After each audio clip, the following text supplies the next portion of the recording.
नमस्ते, यहाँहरूलाई स्वागत छ इजी नेपाली रेसिपीमा। आज मैले आलुको अचार बनाउँदैछु। यसरी बनाएको आलुको अचार एकदमै मिठो हुन्छ।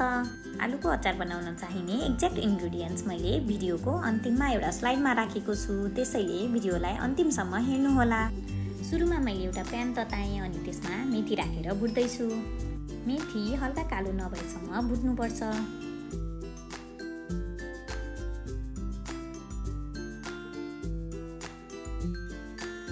मेथी हल्का कालो भइसकेको छ। अब यसलाई मैले प्लेटमा राख्दैछु।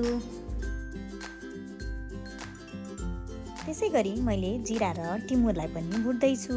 जिरा पड्किन थाल्छ अनि यो भुट्यो भनेर थाहा हुन्छ। मैले जिरा र मेथीलाई छुट्टा छुट्टै भुट्नुको कारण मेथी ढिलो भुटिने र जिरा छिटो भुटिने हुनाले हो।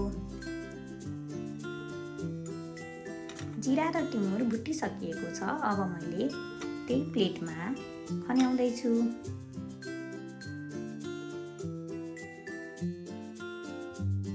अब मैले मेथी, जिरा, टिमुरलाई एकैचोटि सिलौटोमा पिस्दैछु।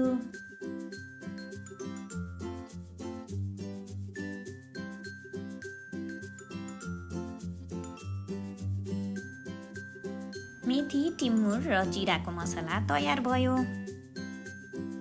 अब मैले भुटेको तिललाई सिलौटोमा पिस्दैछु।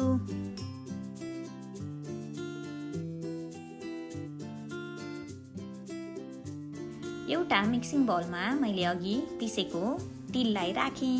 त्यसै गरी स्वादअनुसार नुन पनि राखेँ। अब प्यान तताउने र त्यसमा तेल राख्ने।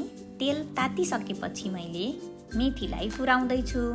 मेथी हल्का कालो हुन थालेपछि हिटलाई अफ गर्नुपर्छ अनि त्यसपछि अघि पिसेको सबै मसलालाई राखिदिने। त्यसै गरी अब बेसार पनि राखिदिने अनि हरियो खुर्सानीलाई पनि फुराइदिने।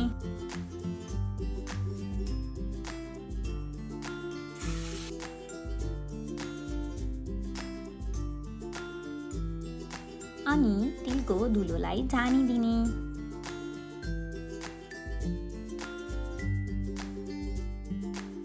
अनि कागतीको रस राख्ने। मैले यसमा एउटा कागती युज गरेको छु। अनि आधा कप पानी पनि राखिदिने अनि राम्रोसँग मिक्स गर्ने। अब मैले यो मिक्सचरमा उसिनेर काटेको आलुलाई राख्दैछु। अब यसलाई राम्रोसँग मिक्स गर्ने। यति बेला हजुरहरू कतिको पिरो मनपर्छ त्यही अनुसार धुलो खुर्सानी पनि राख्न सक्नुहुन्छ। मलाई चाहिँ हरियो खुर्सानीको पिरो मात्र ठिक लाग्ने हुनाले मैले हरियो खुर्सानी मात्र राखेँ।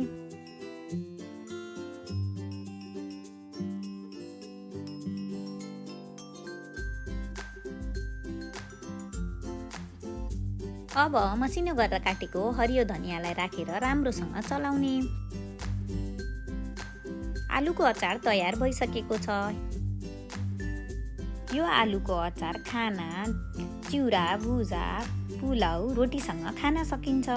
आलुको अचारको रेसिपी हजुरहरूलाई कस्तो लाग्यो? मन परेमा लाइक गर्न नभुल्नुहोला।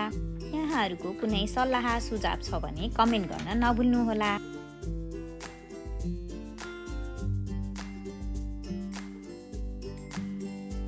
भिडियो हेरिदिनु भएकोमा यहाँहरूलाई धेरै धेरै धन्यवाद।